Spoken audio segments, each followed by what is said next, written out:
así que duró casi 200 años, así que es relativamente nuevo. Y vamos a ver primero un poco cómo funciona, las etapas que tienen los procesos, después vamos a ver una comparación entre lo que era el sistema antiguo, inquisitivo que se llamaba, que era bien complejo, era secreto, era poco transparente, era lentísimo, pero ahora cambió. Es público, es más rápido, es más transparente. Esto de la reforma procesal penal. Y además, es súper importante, vamos a ver al final un poco cuáles son los derechos que tienen tanto los acusados o imputados que se llaman ahora, los detenidos, y cuáles son los derechos de las víctimas, que también cambió mucho, eran muy poquitos los derechos que el sistema antiguo garantizaba, al menos a las personas, así que esto se actualizó mucho con el tema de los derechos humanos, etcétera, etcétera, etcétera. Saquémonos un poquito la idea de las películas gringas acá, del jurado, de todo eso. Aquí vamos a ver cómo funciona el sistema chileno real. Eh, ¿Sigue siendo lento? Sí, sigue siendo lento, pero incomparablemente más rápido que el que existía antes. O sea, no hay comparación. Antes uno podía estar 4 o 5 años esperando una sentencia. Ahora, en general, la gran mayoría de los casos, imagínense que en Chile hay miles de casos al año, miles, en todo el país. En general se resuelven en pocos meses. Los más complejos puede que duren 1 o 2 años, dependiendo de la investigación, etc. Pero en general es muchísimo más rápido que antes y ofrece mucho más garantías también que antes. Así que vamos partiendo por esto de reconocer un poquito el funcionamiento. ¿Cómo funciona en Chile el nuevo proceso penal? Esa es un poquito la idea de hoy día. ¿Cómo funciona?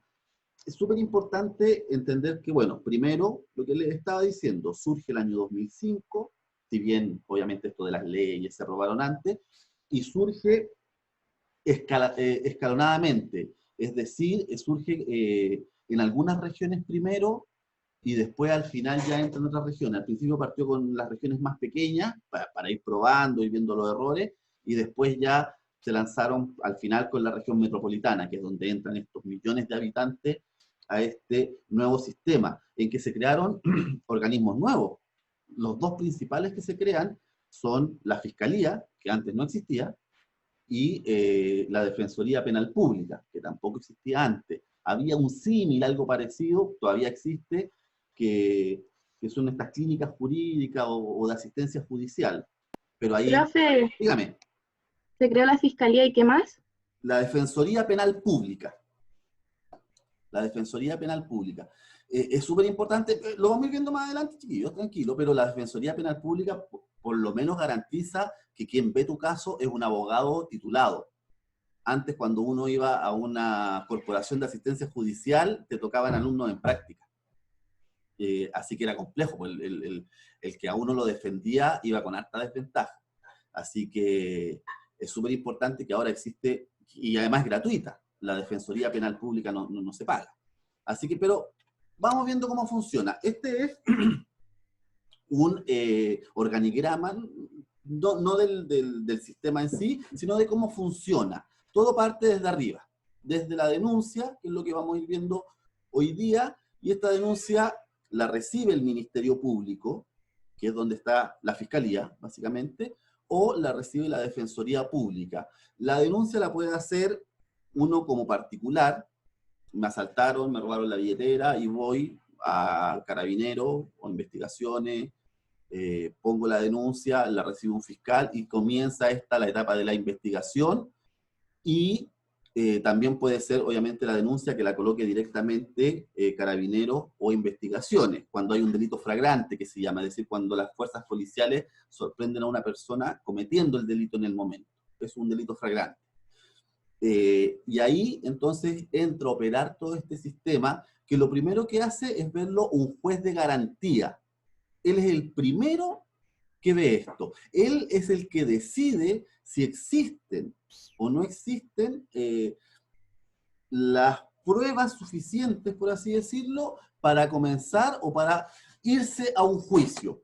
Él puede desechar una acusación o una denuncia, o puede ofrecer salida alternativa, vamos a ver qué significa eso, o acusar a una persona que ahí ya se convierte en imputado. Así se le llama en Chile al acusado, en imputado.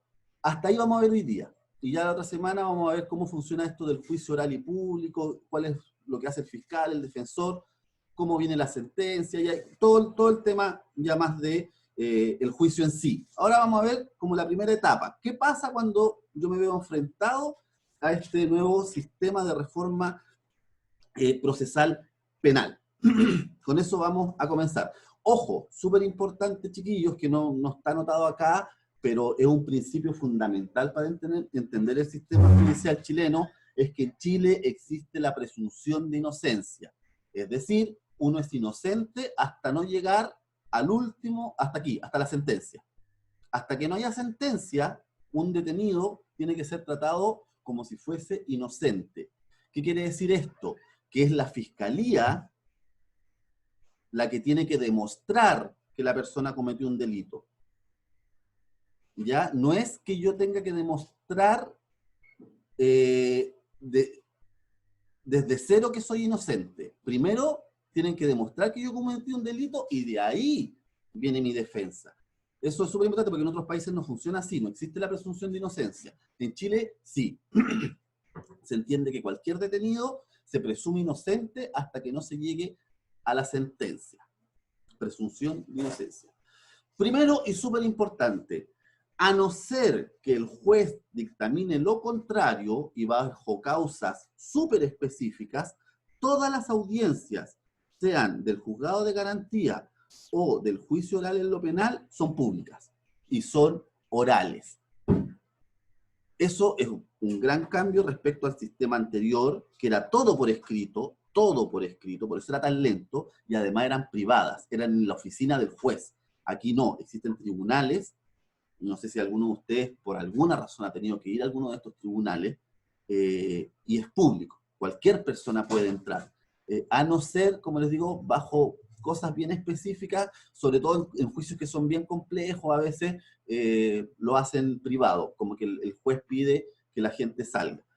Pero en general son orales y públicos. Esa es la primera gran característica, así que lo hace más transparente. Primero, la denuncia. Si uno es víctima de un delito, uno lo denuncia ante las policías, ustedes saben que ahí está Carabineros de Chile, o Investigaciones, la Policía de Investigaciones, la Fiscalía, directamente al juez de garantía, o en el caso si yo soy una persona que está privada de libertad, estoy dentro de una cárcel, puedo acudir a Gendarmería, solamente para los privados de libertad. Para el común de los chilenos, los que somos y andamos por las calles, las policías, la fiscalía, el juez de garantía. Ante cualquiera de ellos tres, yo presento la denuncia. A ellos se hace. Eso es lo primero, lo más básico. Y ahí viene una primera etapa de investigación donde se ven los antecedentes en esto que se va a llamar la presentación frente al juez de garantía. Ya él es el primero, es el que decide si esto va a juicio o no va a juicio, o si hay alguna salida alternativa, como les decía hace un rato.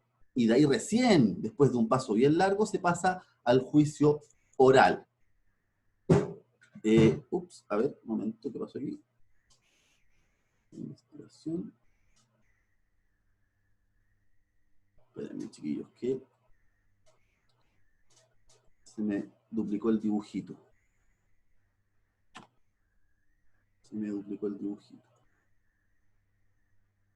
Ahí sí. Ahí sí. No sé por qué no puedo verlos. Ahí sí los estoy viendo. Ya. Como les decía, dentro de esta etapa que es la denuncia, que es con lo que parte todo el proceso, frente a quienes se puede hacer, las policías, la fiscalía, el juez de garantía, viene esta etapa de la investigación. Se denuncia el hecho y el fiscal entonces toma y decide frente a las policías si está o no los antecedentes suficientes para realizar una investigación. Yo no sé si alguno de ustedes o algún familiar a veces ha sido víctima de algún delito. Por ejemplo, un robo de celular. Por ejemplo, que entraron a la casa y se robaron un par de cosas. Lo que podemos decir que no son delitos tan graves, o sea, de hurto, de daños a la propiedad. Muchas veces el fiscal dice que no hay antecedentes suficientes y llega una carta a la casa y les dice que la causa simplemente se archiva hasta que no aparezcan más pruebas. Y al final es la víctima la que tiene que buscar muchas veces las pruebas para que convencer al fiscal que se cometió un delito. Porque obviamente si en Chile se roban 50.000 celulares al día, no se pueden hacer 50.000 juicios por robo de celulares. Mucha gente no los denuncia por lo mismo, porque sabe que al final puede que va a perder el tiempo, porque va a ir a la fiscalía y el fiscal ¿qué va a decir? ¿Quién lo asaltó? Pucha, no sé, pasó corriendo y me robó. ¿Dónde fue? En tal parte. Ya. Y le va a preguntar la marca y modelo del celular, y si después eso no aparece, el fiscal simplemente va a mandar una carta y le va a decir, se archivó la causa. No hay pruebas suficientes, no tenemos cómo ubicar a quién lo hizo, no fue un delito grave, no fue un asesinato, una violación, que son los delitos más graves dentro del Código Penal. Así que, por lo tanto, se archiva la causa. No hay investigación y ahí queda. Y si uno después se encuentra con la persona que le robó el celular, lo logra identificar, le saca fotos, lo sigue hasta su casa, descubre cómo se llama, va donde el fiscal y ahí el fiscal puede que abra de nuevo la causa y presente una acusación. Pero si no se archiva. Aquí es una de las fallas que tiene el sistema, en mi parecer, y que también lo dicen muchos abogados, en cuanto a que los delitos que son no graves, los delitos que son de carácter leve, se le exige a la víctima que presente pruebas para la acusación. Eso es complejo, porque uno ya víctima de un delito y más encima tener que uno mostrar pruebas es difícil. La víctima de todas maneras puede, si el fiscal decide no persistir en la investigación y archivar la causa, puede presentar una querella en los tribunales y pedir que se siga investigando. Pero como les digo, si el fiscal sigue considerando que no hay pruebas, es el fiscal el que hace la acusación finalmente frente a un juez de garantía. Es el fiscal nuestro nexo como ciudadanos cuando somos víctimas de un delito para que presente nuestro caso ante un juez. ¿Nosotros podemos hacer la denuncia frente a un juez? Sí, pero el juez se lo va a pasar al fiscal. Y el fiscal le puede decir al juez, no, no hay antecedentes, señor juez, efectivamente le robaron el celular, pero no tenemos cómo comprobarlo, quién fue, él no tiene más antecedentes tampoco de quién fue, se archiva. Así que es el fiscal. Es muy importante la función de la fiscalía dentro del sistema procesal penal. Es un funcionario público el fiscal, le paga el Estado. Y el fiscal, como les decía yo, recibe cientos de casos en una semana, por lo tanto tiene que ir administrando el tiempo que tiene. Y obviamente va a partir por los delitos más graves, luego de los delitos donde tiene prueba, y finalmente termina archivando aquellos delitos donde no tiene más antecedentes. ¿Cuál es la importancia del fiscal además? Y eso lo vamos a ver también la próxima semana respecto, en comparación al sistema antiguo, que en este sistema de reforma procesal penal es el fiscal el que mandata la investigación de un hecho. Antes era el juez. El mismo juez investigaba y juzgaba. Era súper complejo el sistema porque el juez con las pruebas se podía ver de cierta forma tener una sentencia subjetiva, porque veía todo desde el principio. En cambio ahora es el fiscal el que manda a las policías. El fiscal tiene el poder sobre carabineros, sobre investigaciones, para comenzar una investigación. Él es el que le dice a dónde tienen que ir, a quién tienen que buscar, qué pasos tienen que seguir en la investigación. Por eso siempre, cuando una persona es detenida y se va a la comisaría, lo primero que dicen en la comisaría a la persona detenida, espérenos que estamos llamando al fiscal. Porque el fiscal al final es el que dice que se quede detenido porque va a pasar a juicio, o que libérenlo porque no hay antecedentes por lo que me están diciendo, que se vaya para la casa, o déjenlo citado para tal día, etc. Él es el que mandata, el fiscal, investiga, es el investigador principal de esto, y lo hace a través de las policías, Carabineros de Chile y Policía de Investigaciones, pero además puede mandatar a otros organismos, como bomberos, que actúan como peritos en el fondo. No es que los bomberos busquen al asesino, por ejemplo, pero sí, si hay un incendio, por ejemplo, el fiscal puede llamar a bomberos para que investiguen las causas del incendio, por ejemplo. ¿Por qué partió? ¿Hubo acelerantes? ¿O fue una falla eléctrica? ¿Fue un accidente? ¿Fue intencional? En eso también ayudan bomberos, médicos que trabajan en el servicio médico legal, también apoyan durante la investigación, siempre mandatados por el fiscal. Como les decía, antes era el juez mismo que hacía todo esto, investigaba y juzgaba, ahora no. El fiscal es el que investiga, el juez es el que juzga. Por eso el proceso también es un poco más transparente. Una vez que está entonces la denuncia y esta primera etapa de investigación, para ver si están los antecedentes suficientes, se pasa al juzgado de garantía y viene esto de las salidas alternativas. ¿Qué quiere decir esto?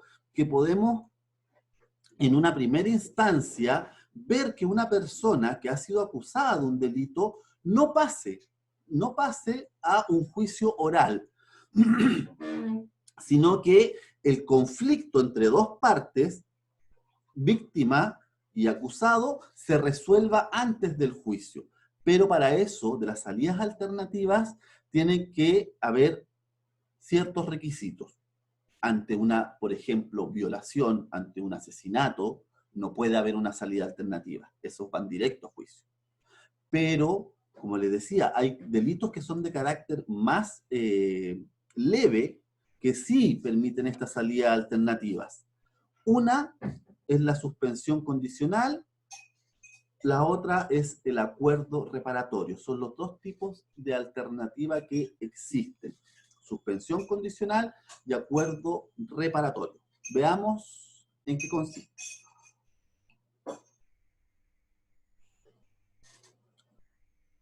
Como les decía previamente, la salida alternativa es la solución que acorta el proceso, que evite que todos los casos, por ejemplo, un choque entre dos autos, no es esencialmente un delito, por lo tanto, no lo ve la reforma procesal penal. Se llama penal porque esto lo que hace es ver solamente lo que se llama el derecho penal, es decir, el delito contra las personas y contra la propiedad. No es lo que se llama la justicia civil, eso corre por otro camino. La justicia civil es cuando, por ejemplo, hay una estafa contra una persona o un no cumplimiento de contrato, o cuando está el tema, por ejemplo, en los juzgados de familia respecto a la manutención de los hijos, la pensión alimenticia. Todo eso no lo ve la reforma procesal penal, eso lo ven otro tipo de tribunales. Aquí estamos viendo solamente lo que tiene que ver con los delitos. Y por eso le decía que hay casos, por ejemplo, chocan dos autos, no es un delito en sí, no lo va a ver esto, pero si en uno de los autos uno iba manejando borracho y en el otro auto hay una persona muerta o herida grave, ahí sí ya se transforma en delito. Así que si yo, por ejemplo, participo en un choque y uno de los conductores va ebrio, se transforma en delito. Y puede que no haya daños a la persona que recibió el choque, que no haya daños tan importantes en cuanto a daños físicos. Pero como es delito, manejar ebrio y causar daños, como es un delito, entonces ahí se puede llegar a una salida alternativa. Y es decir, el acusado le dice al juez o al fiscal, no, yo le voy a pagar todos los daños a la persona, le voy a pagar los daños del auto y le voy a pagar el tratamiento porque se esguinzó una rodilla. Y si el acusado, o perdón, la víctima está de acuerdo, el acusado está de acuerdo, el fiscal está de acuerdo, el juez está de acuerdo, entonces vamos por las salidas alternativas. ¿Por qué tiene unas ventajas? La víctima, por ejemplo, del choque que yo les decía, es más rápido. En vez de irse a un juicio que puede durar varios meses, es más rápido. El tipo se compromete a que me va a pagar los daños del auto, que me va a pagar el daño físico que me causó, que me va a pagar los días que me descontaron del trabajo, porque estuve, qué sé yo, con licencia 2 semanas. Eso, entonces, es una ventaja para la víctima. Para el imputado, también es una ventaja. ¿Por qué? Porque si se llega a juicio, por ejemplo, y el juez de garantía decreta prisión preventiva, ese tipo se va a ir a la cárcel. Y en la cárcel, las posibilidades de rehabilitación, de reinserción después, son muy difíciles. Son muy difíciles. Por lo tanto, para el imputado, en caso de delitos leves, también es una ventaja. Y para el Estado, obviamente, también una ventaja porque cierra un caso más rápido, así que se ahorra recursos materiales de investigación, de juicio, de tener una persona en la cárcel. Es decir, es ventajoso para todos el tema de una salida alternativa. Pero, como les decía, tienen que haber ciertos requisitos. La primera que yo les dije era la suspensión condicional. Eran 2 tipos. Acuérdense, la suspensión condicional y los acuerdos reparatorios. En el caso 1 de la suspensión condicional, se puede aplicar, como les estoy explicando, cuando el delito es escaso, es de carácter leve, se le solicita al juez que entre un acuerdo entre las partes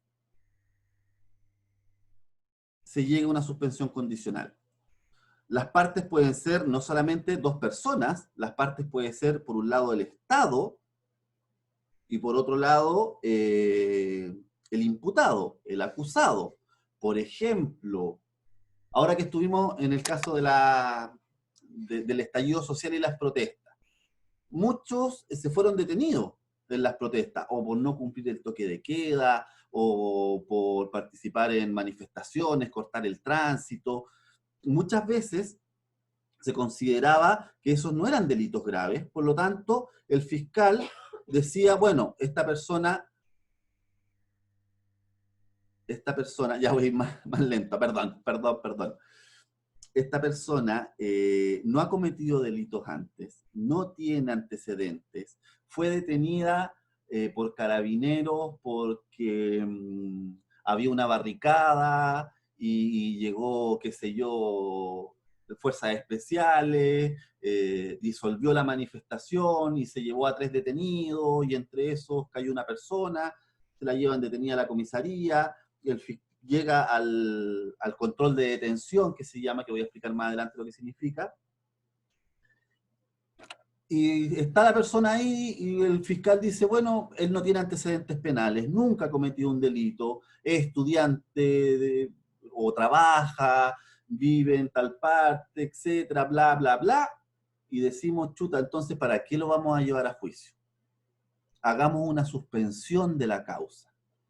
Es decir, no lo acusemos ni hagamos toda una investigación y un juicio oral que seguramente por las penas que implica este delito, por las penas que implica, va a terminar saliendo igual con una salida alternativa. No va a ir a la cárcel, no va a quedar con antecedentes. Así que muchas veces, muchos de los casos, cuando llegan al juez de garantía, se procede a una suspensión condicional. ¿Qué quiere decir esto? Que se suspende toda investigación, se suspende el juicio en casos de delitos leves o menos graves que impliquen una pena inferior a 3 años. Y, como les decía, que no tengan antecedentes, que antes no hayan sido condenados por otro delito. Por ejemplo, esto que yo les estoy hablando, desórdenes públicos. Participar en desórdenes públicos, en que yo estaba en una barricada, de hecho no hay pruebas, ni el fiscal las tiene, ni las policías, de que yo corté la calle, de que yo prendí. Yo estaba ahí, participé, salté, canté, y justo me tomaron detenido. No tengo antecedentes. Eso no jamás va a determinar más de 3 años y un día de pena, porque son desórdenes públicos. Por lo tanto, ahí se dice, en este caso, vamos a suspender la causa.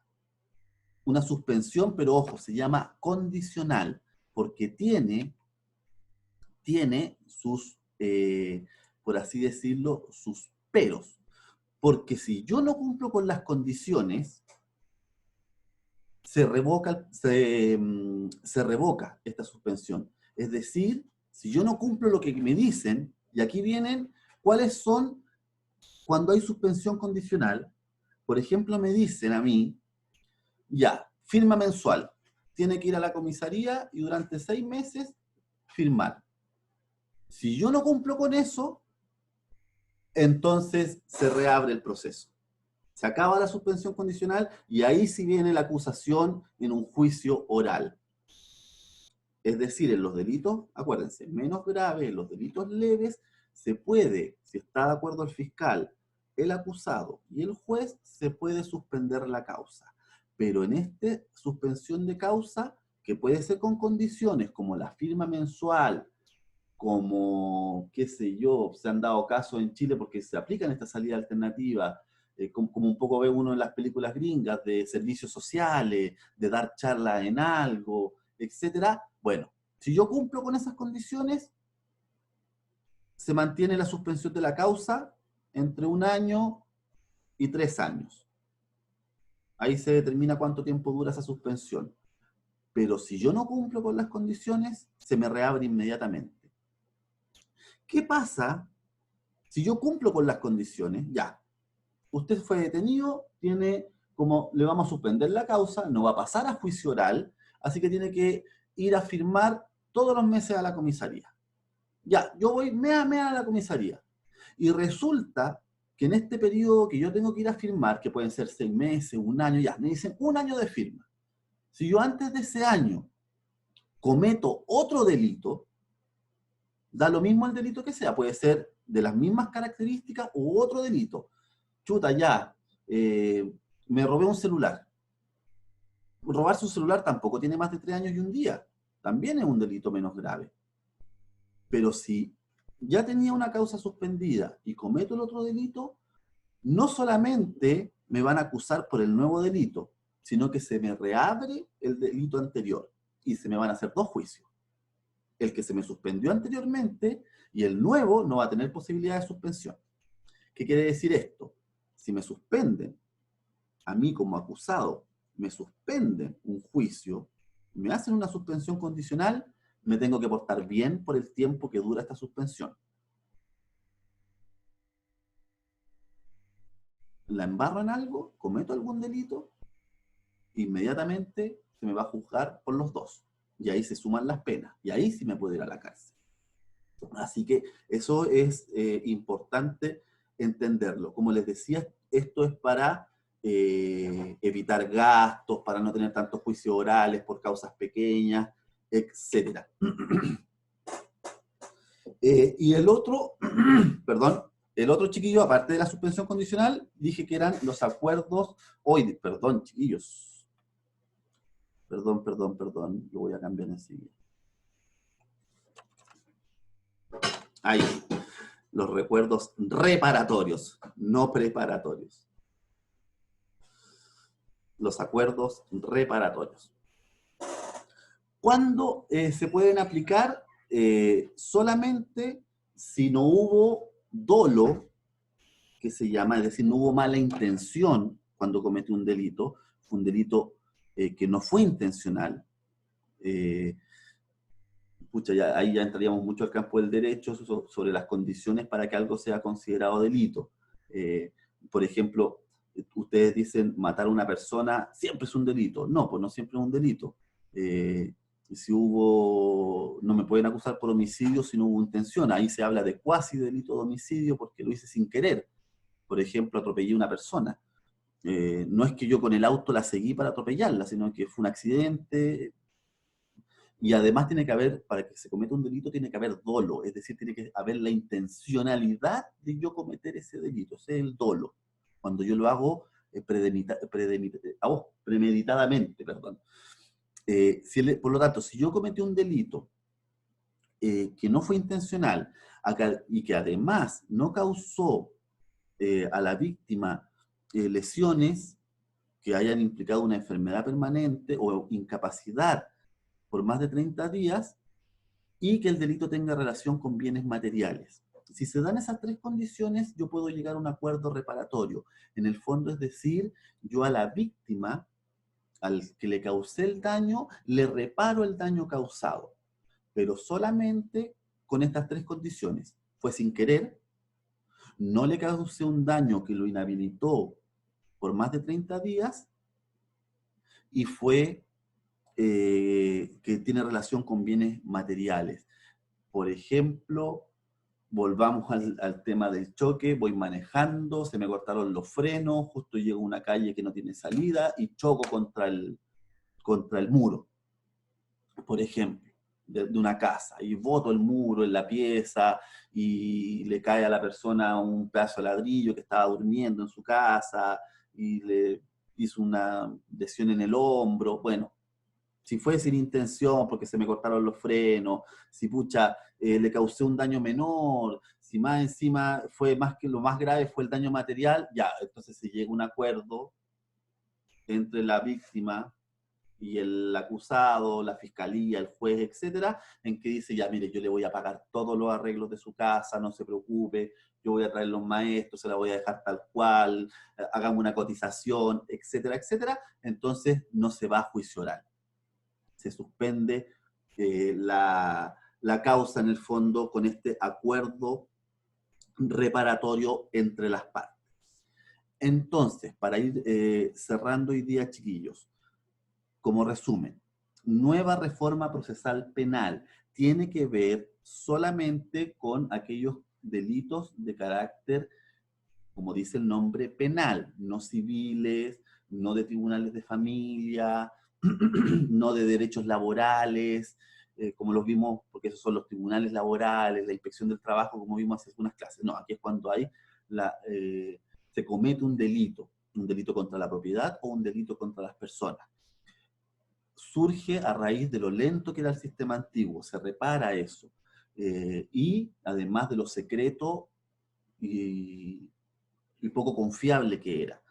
Se repara eso, se hace un sistema que es público, que es más rápido, y además se separa el campo de la investigación porque se crea la fiscalía. La fiscalía investiga, acusa, el juez solamente ve si están los antecedentes suficientes para un juicio, el juez de garantía, y después ya entran tres jueces en el juicio oral que deciden la culpabilidad de la persona y se absuelve si es inocente o se condena si es culpable. Así funciona. Más encima uno tiene la representación de un abogado cuando es víctima o cuando es acusado, además. Pues cuando uno es acusado, como les decía, antes yo tenía que ir a una corporación de asistencia judicial, me atendía un cabro estudiante de cuarto, quinto año de Derecho, que estaba haciendo la tesis o preparando el examen de grado. Ahora no, es un abogado titulado, pagado por el Estado, que es gratuito para mí. Y además tiene esto de las salidas alternativas, es decir, de no llegar necesariamente a un juicio, sino que además yo puedo lograr un acuerdo entre las partes. Las partes puede ser la que representa la fiscalía, que es la víctima y el Estado, o la parte que representa al acusado, que es la defensoría. Si hay un acuerdo y el juez está también de acuerdo, entonces se suspende la causa donde no puedo cometer un delito, o si no se me reabren todas las causas. Y además tengo esto de los acuerdos reparatorios. Puedo reparar el daño causado sin necesariamente tener un nuevo juicio. Así que, Chiquillos,